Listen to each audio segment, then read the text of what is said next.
Hello, everyone. Here we are today again discussing college admissions, college applications, high school education, everything that has to do with you being successful when you're choosing a college and when you're approaching writing the personal statement and filling in the common application. Today, we'll talk about one of my favorite topics, a topic that I see a lot of students struggle and stress over, the topic about passion. Do you have to have a passion when you're approaching the college applications? Are the colleges looking for the most passionate students? How important is passion in your success? I can tell within about 30 seconds when a student is trying so hard to manufacture passion, especially when they're trying to push that narrative in their personal statement. And the interesting thing is that the college admissions officers can also tell because they have practiced. They're actually trained to sniff when someone is trying so hard to manufacture passion in their application. Not because they are cynical or because they have that gotcha mode or they're just really trying to catch you or prove you wrong. It is simply because they read a lot of applications. And unfortunately, passion is one of those things that it is very difficult to fake. It is also very difficult to manufacture. And one of the biggest telltale signs in your personal statement will be one that I will reveal and discuss with you today. So let's talk a little bit about the Common App, a little bit about the personal statement, and then a little bit about having or not having a passion and what really passion is all about. And you know what? Passion is very sophisticated and complicated topic that requires, many hours of discussion, and it is quite personalized based on the, different person, different maybe age and experience. So it is not a simple thing that we can just hash out today in about 10 minutes. But I do want to talk about it because you will be hearing that word, especially now that you're getting ready for the college apps, a lot more. And in fact, I hear it more and more among middle school students as well. And the parents who come in and they are so stressed out, so I don't know, what is his passion? What is her passion? What are they meant to do? How do they find their niche? So usually I'll hear the word passion and then I'll hear the word niche as if students and teens are just supposed to have it all figured out. So, follow your passion is something that you must be hearing a lot. But in many cases, it is incomplete. And I dare say it could even be harmful because most teens do not really have it all figured out. They may not really have a passion yet. The passion and that focus and fervent desire and love for one thing may not yet be crystallized. It may not yet be very strong. They might be in that period of exploration. So, when you're trying to reverse engineer the entire process, what will you see if you're looking for that passion to identify it, maybe help the student identify it, point it out? You'll be looking to see what is someone engaged in for a long period of time. What are they doing on daily basis, thinking about what do they want to do in their free spare time that makes them forget about time. If they just they do not sense the passage of time.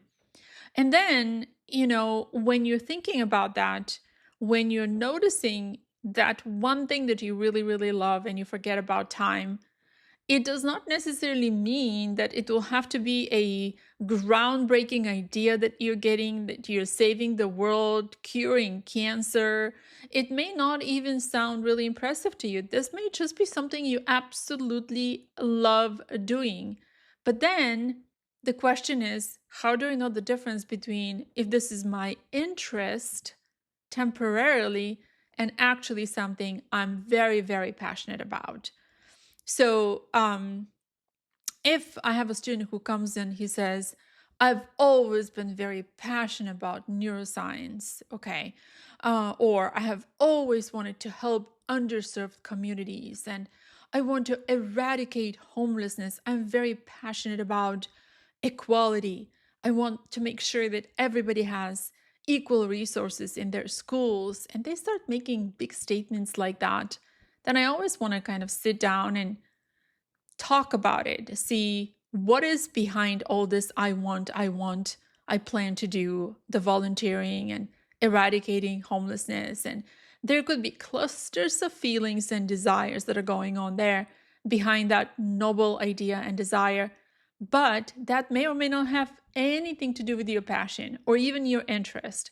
So when you sit down to write your application, write your personal statement or whatever it is that you're writing about, where you're trying so hard to push passion forth, first of all, you should really sit and spend some time internalizing what it is that you're saying, what it is that you really, really want to do, and you're so desperately volunteering just to make sure that there's no more homelessness and that everybody has equal experience in their high school or whatever it is that you're claiming that you're doing. Okay.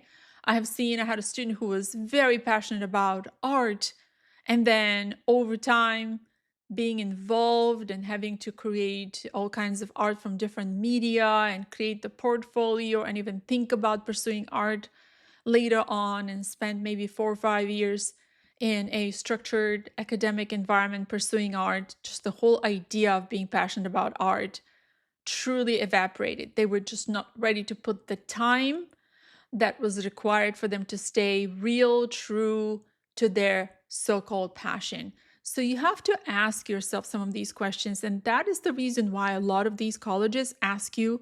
The supplemental essays are meant specifically for that. They're really meant to kind of get to the bottom of you and your claim for passion and love, and you're pledging allegiance to that one activity, because they really know that in an age of exploration, in an age where there's so many opportunities and varieties, and it's so easy to pick something up and drop it off a few months later, it is very difficult to claim of one passion and to stay real and true to that. So sometimes clubs can enable you to find out if you're really the strong debater you think you are, if you're really the strong writer you think you are, if you're really the strong coder that you think you are, when you have to put the work and you have to put the grind and the Saturdays, and you have to travel and you have to tackle all the rest of the work that comes with it. And maybe, sports. I've heard people say, oh, if you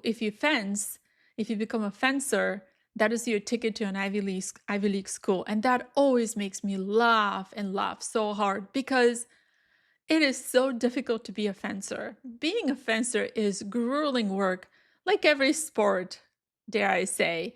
And to just claim so easily, oh, just start fencing and, you'll get into an Ivy League school. There couldn't be a bigger lie than that, especially because I can tell you that my child is a fencer.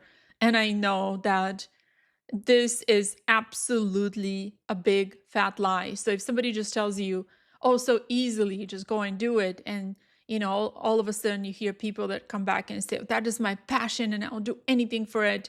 Always, always sit down, inquire, help them understand, ask questions, ask yourself those questions so you can understand better. So it is sometimes very easy, to kind of think that, okay, I will claim a passion, my essay will sound perfect, and, it will be really well proofread, it will look clean and super impressive, and it will be all aligned with the rest of my activities.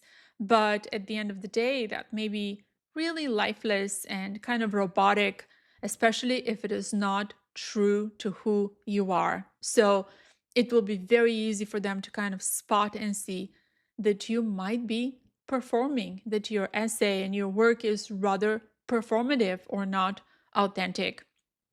So they will always put it through the test. They will always look and see if there is consistency over time, if that reflects your decision making. How did you prioritize your time? for, starting from middle school all the way to the end? And are you taking ownership of everything that you're saying that you're passionate about and you're ready to dedicate your time? So they can really tell the difference between you choosing something because it sounds good and you think that it's going to be impressive and it's almost like the golden ticket, versus something that is quiet, persistent, and it has created a pattern and it is part of your personality. And does it really also reflect your personality? And they have many, many ways, to tell that. So, what is the science behind passion? And I've seen, again, the claim about follow your passion, and sometimes even big personalities like Steve Jobs are being brought up as an example of how he pursued relentlessly what he was passionate about and he believed in. But many people forget that he was actually more interested, or started out with his interest in calligraphy. And he was not really someone who would have said in his teen, that age when he was actually starting to inquire and work on his first project. He was not thinking of himself as, oh, I'm an entrepreneur. I'm a businessman. I will definitely go and pursue economics and business and finance because that happens to be my passion.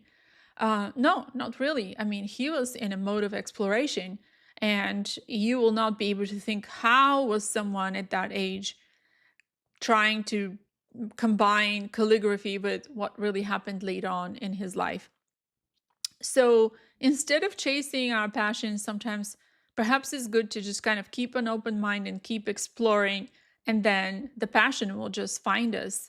And we're not just supposed to be born with it, and there's really no pressure that you will have to discover it, because this is the false premise that the colleges are looking for passion and they will only accept you if you're that passionate person. No, they're looking for what are your true proclivities and how were you able to showcase character so you can show up in time, deliver, and stay persistent.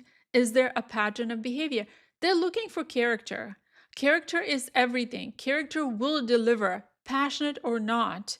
And that is what the character or lack of it will also probably cause you to not get up in the morning and pursue what you're really passionate about. If you don't have the discipline, if you do not have the follow through, and you have not developed that in yourself. So passion really is built over time. It deepens over time, but it also needs to be preceded by character. It needs to be preceded by these qualities that will allow for that passion to deepen, to grow, to expand, and to actually spread out and affect others as well. So don't look for what is impressive and then just kind of hammer it on all of your essays, on, and just keep tell instead of show. Don't do that, because it will be a red flag at the end of the day. So you might be thinking, oh, I made it clear. I told them beginning, middle, and end 100 times throughout my application. I made it really clear how passionate I am about this and how they should accept me. But in fact, you might actually be raising a red flag. So yes, your story needs to be aligned. There should really be no gaps. There should really be no uncertainty. There really should not be a time or a place where you do not have enough context so they can fill it in. They can fill in the details. Don't allow for that to happen. I absolutely understand. But at the same time, ask yourself, am I showcasing curiosity? Am I showcasing that I actually stayed curious and I asked many questions and I'm seeking?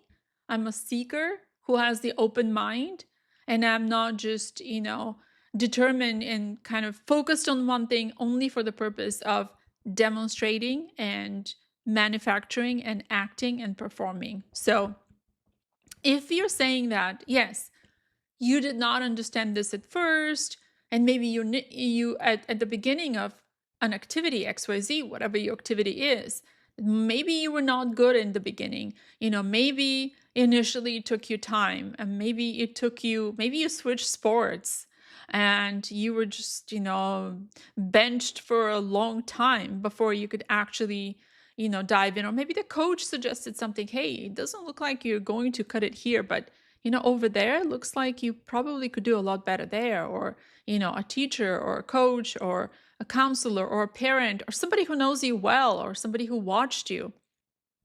Okay, so be human. First and foremost, be human. So instead of proving passion, you really should focus more on the curiosity. What are you really curious about? What are you willing to spend time on? Do you have the perseverance and the persistence? Do you keep coming back to this one thing, even if you feel discouraged or if you haven't mastered that? Because remember, you spent 3.5 years being a high school student. And just when you became really good at that, you're having to now change and become a college student.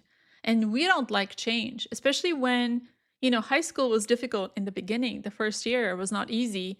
You had to really learn how to show up for high school curriculum and how to deal with many different teachers. Each one of them had different expectations. Some of them will test you on the same day because they didn't care that the physics teacher and the bio teacher and the calc teacher all decided to test you on Friday. But you showed up and you did it. And just when you learned how to be a good high school student, now you're having to go and change environment. Many, many times you will have to live in a new state, new climate, among people you do not know. You'll have to share a room with, maybe 2 or 3 other individuals. So you will have to learn this all over again just when you felt like you've got it. And that could be a very, very unsettling feeling to the brain. So again, when you're thinking about that, and when they know that this is what young people go through, they're looking for character, they're looking for perseverance. They're looking for what are you ready to do when there are too many unknowns. Do you give up? Do you throw a tantrum? What is your personality then? Because it's so easy to be good when everything is predictable, when everything is arranged, when there's really no unknowns and no scary situations. So do not be so focused on declaring passion. Rather than that, focus on staying curious and showing how you have dealt with situations, what your character really is like, and what are you ready to do so you can be successful? Do you persevere at the end of the day? So in closing, how do you showcase passion if you really have a passion and if you have pursued something and you absolutely know it is inside of you rooted? Some people are still searching for it. We understand. Others kind of know that, okay, this is something, I keep coming back to this. I do it in my spare time. I think about it all the time. It gives me pleasure. It makes me feel relaxed. Before an AP test, I will sit down and I'll play that musical instrument and compose and tinker and, play that music or sing, or it's not something I can give up. It is not something that exists independent of me. It is me. So if that is you, how do you showcase that on your application without repeating, I'm passionate, I'm so passionate, I'm very passionate? So not being, a telltale, but more show kind of a person. My suggestion is do not use the word passion, first and foremost, because it is really overused. It's become that ubiquitous word. It's a cliche. And it also many times sounds vague. And in many instances, in fact, when you're using it in your writing, it brings up suspicion. Okay, we're less likely to really pay attention and believe if you see it there repeated and overused many times in writing. So instead, make sure that you give the observable behavior, or you give the proof that yes, this indeed is your passion. So give out some strong signals. For example, what I find myself going back to, or I found myself going back to, or in this difficult time, the one thing that really truly saved me was, thinking about my art. Or every time I try to give up my art, thinking that being an artist, it's just not in the books for me. I'm not good enough, or it's not something I can make a living off of. It's so much better to be a computer scientist or a doctor like everyone else around me. But every time I'll walk around in the hallways or, I'll go to the city and ride on the electrical carts in San Francisco, or I'll see the architecture and it will make me so excited. It will give me butterflies. Or I'll walk in the hallways of my high school and I'll see all the art hanging on the walls. And I will stop there and I'll forget about my stress and I will get inspired by looking at someone else's art and I will want to do it again. I want to do it better, or I'll go to my room and I'll find myself exploring with different medium.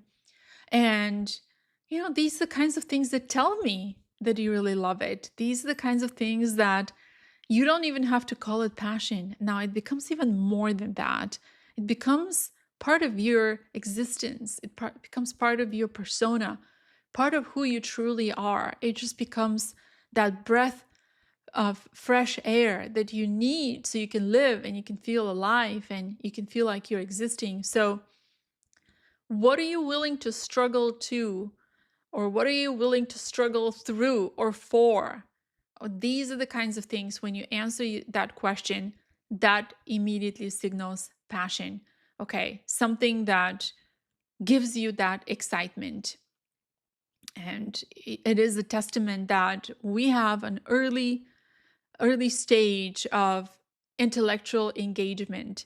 And yes, the word intellectual engagement here, it's not frivolous, because you could be raising goldfish in your house, and you could be having like ton of aquariums and making sure that you have family of goldfish in your house.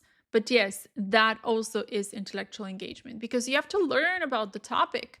You have to learn about that fish. There's a lot of hours of research that goes behind growing, raising fish and breeding fish. I mean, if you ask me, I would not be able to tell you a thing about anything about fish or anything about plants for that matter. But of course, there are things that I can talk about on and on all day long, because I'm simply not somebody who is interested in, growing plants or fish. But those who are, that's their passion. And they could educate you, they could talk about a lot about that topic. Upon hours of work, and you still do not feel tired. When you ask yourself these questions, then you know that that's your passion. And when you talk about that, there's no need to mention the word passion whatsoever, because it is already very, very much evident. So, again, if you haven't found your passion, ask yourself some questions.